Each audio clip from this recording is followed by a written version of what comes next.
qadriyat o'zi rahbardan boshlanadi-da. Siz qadriyatni boshqalardan talab qilishdan oldin rahbar odamni o'zi birinchi navbatda qadriyat bo'lishi kerak.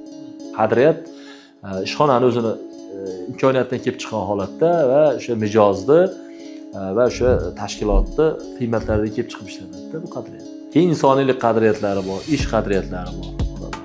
Qadriyatlar ajratib olish kerak. Ishxona qadriyati bor misol uchun, o'ziga yarasha. Misol uchun bizda xususiy maktab bo'ladigan bo'lsa, o'quvchining qadriyatlari bor, ota-onaning qadriyatlari bor, o'qituvchining qadriyatlari bor. Keyin rahbarning qadriyatlari bor. 5 ta qadriyatni umumiy holatda keltirish kerak. Hozir ko'pchilik aytadi, misol zo'r xodimni ishlatmoqchimi? Demak, zo'r xodim har qanaqa tashkilotda qimmat turadi. To'g'ri. Qimmat turadi, bu aniqda.